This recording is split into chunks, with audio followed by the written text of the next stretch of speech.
Assalamualaikum warahmatullahi wabarakatuh. Halo semuanya, Bapak Ibu dosen panelis, dosen pembimbing, serta rekan-rekan yang saya hormati. Perkenalkan, saya Tasya Eka Damayanti, mahasiswi Magister Ilmu Komunikasi di LSPR dengan jurusan Corporate Communication. Di era persaingan bisnis yang semakin ketat seperti saat ini, komunikasi adalah kunci penting bagi setiap perusahaan untuk bertahan dan berkembang.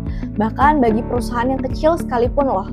Tapi gimana ya kalau seandainya perusahaan ini tuh nggak memiliki departemen public relations secara khusus atau formal? Nah, karena itulah saya sebagai peneliti tertarik untuk meneliti topik dengan judul Analisis Komunikasi Internal dan Eksternal PT Link Pacific Indonesia tanpa Departemen Public Relations.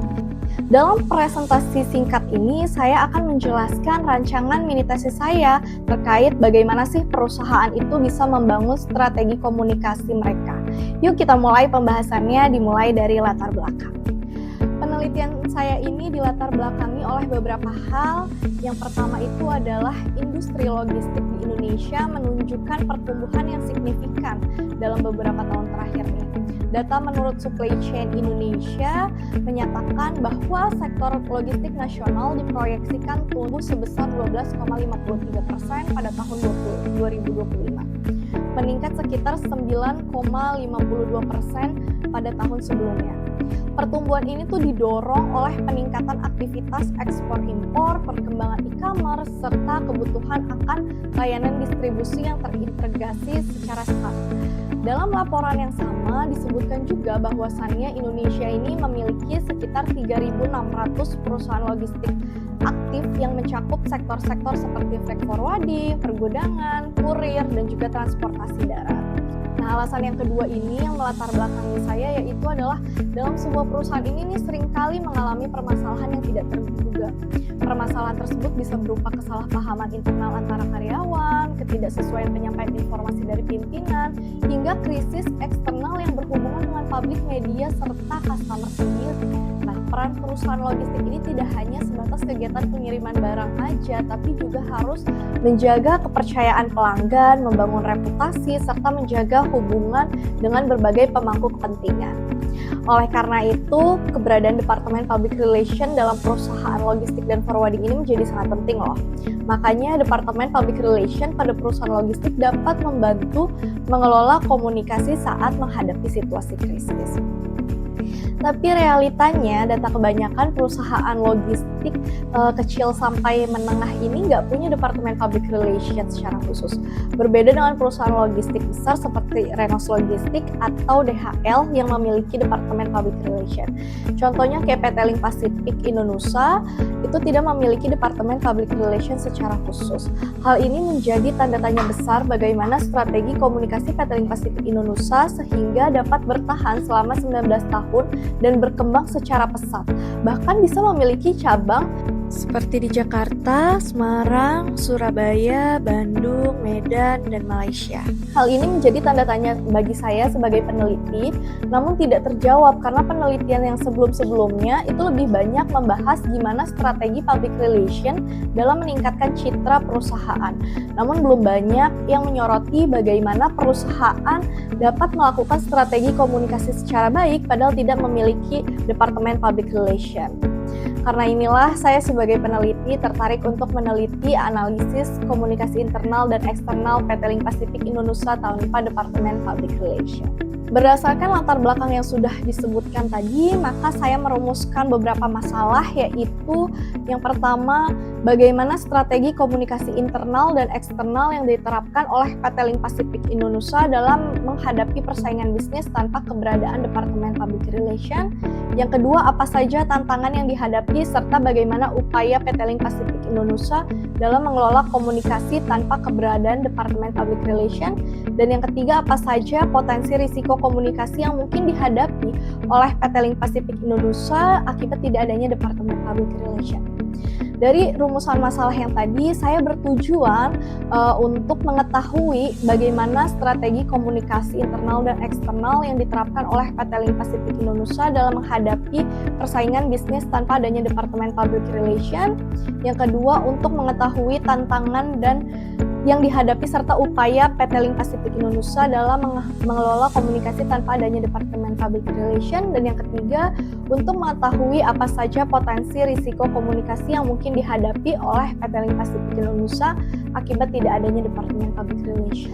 Penelitian ini diharapkan dapat memberikan manfaat akademis berupa memberikan kontribusi bagi pengembangan ilmu komunikasi, khususnya dalam kajian komunikasi organisasi. Melalui studi kasus PT Link Pacific Indonesia, penelitian ini menunjukkan bagaimana sebuah perusahaan dapat tetap berjalan, berkembang, menjalankan fungsi komunikasi internal dan eksternalnya secara efektif tanpa adanya Departemen Public Relations secara formal. Selain itu, penelitian ini dapat menjadi referensi bagi peneliti selanjutnya yang akan mengkaji pola komunikasi perusahaan tanpa struktur public relation. Penelitian ini juga diharapkan dapat memberikan manfaat praktis dengan memberikan informasi mengenai gambaran strategis bagi perusahaan yang belum memiliki Departemen Public Relations secara khusus, mengenai bagaimana mereka tetap menjalankan komunikasi secara efisien dan efektif. Bagi PT Link Pacific Indonesia sendiri, penelitian ini diharapkan dapat menjadi bahan evaluasi untuk memahami kekuatan dan kelemahan dalam sistem komunikasi internal dan eksternal yang telah dijalankan.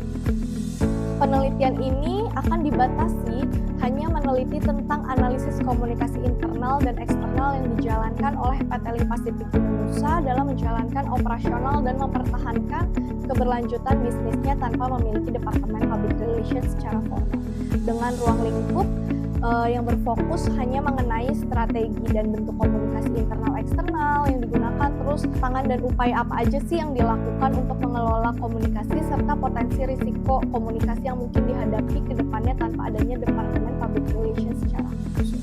Dalam penelitian ini saya menggunakan kajian teori yaitu sistem teori.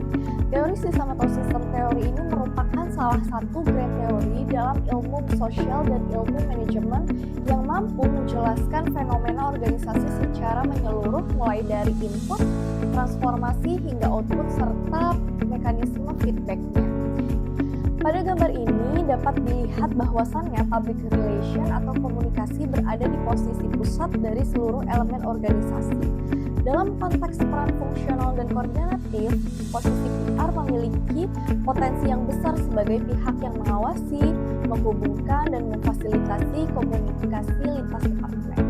Hal ini menggambarkan bahwasannya konsep teori sistem, di mana setiap bagian dalam organisasi ini saling terhubung dan bergantung satu sama lain. PR berperan sebagai penghubung komunikasi antara berbagai departemen seperti HR, finance, IT, marketing, hingga legal. Sedangkan pada gambar berikutnya menjelaskan model sistem terbuka.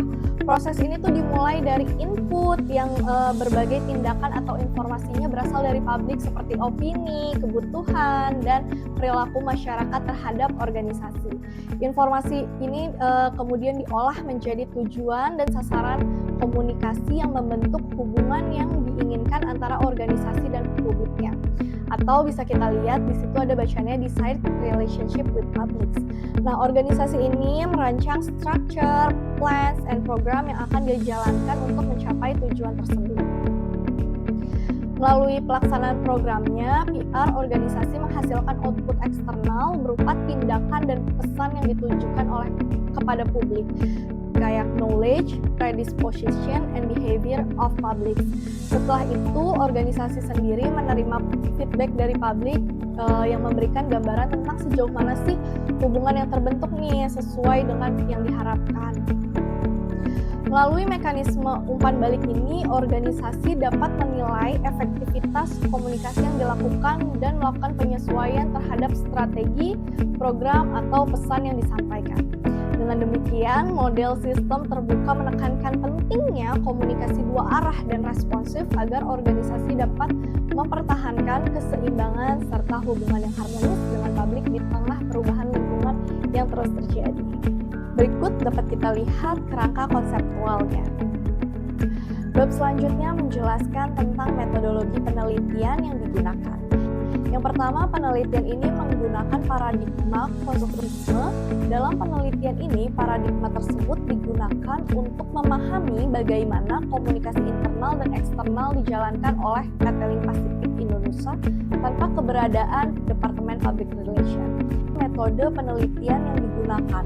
Metodologi penelitian ini menggunakan metode kualitatif karena metode ini merupakan metode yang paling tepat untuk memahami fenomena sosial secara mendalam dan holistik.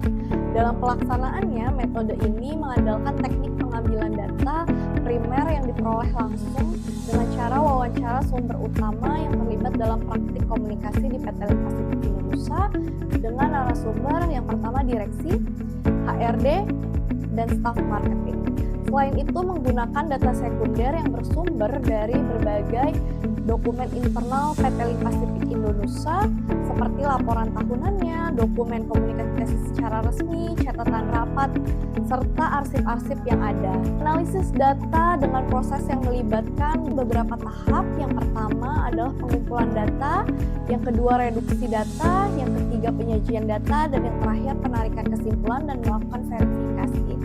Lalu selanjutnya membahas ke bab 4. Di bab 4 ini akan saya bacakan rancangannya saja. Pembahasan dan analisis hasil yang akan saya gunakan berdasarkan sistem teori, di mana penerapan teori dalam analisis komunikasi PT Link Pacific Indonesia akan dijelaskan melalui yang pertama, input.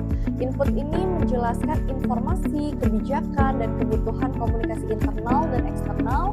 Lalu yang kedua, proses pertukaran pesan antara bagian organisasi dan antara organisasi dengan lingkungannya. Yang ketiga, output, tindakan komunikasi yang dihasilkan dari koordinasi antara subsistem.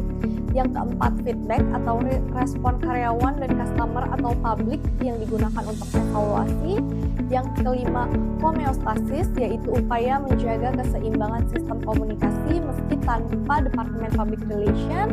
Yang keenam, adaptation atau adaptasi, penyesuaian sistem terhadap perubahan lingkungan bisnis dan kebutuhan komunikasi baru. Berikutnya, ada kesimpulan. Kesimpulan ini nantinya akan diisi dari ringkasan yang berdasarkan hasil penelitian dan pembahasan yang telah dilakukan dengan menggunakan teori sistem sebagai landasan teoritis sehingga dapat menarik poin-poin penting dalam kesimpulan. Dan yang terakhir, adanya saran yang akan berisi bagian akhir yang berdasarkan hasil analisis dan kesimpulan. Penelitian akan memberikan beberapa saran yang dibagi menjadi dua bagian, yaitu saran praktis dan saran akademis nantinya.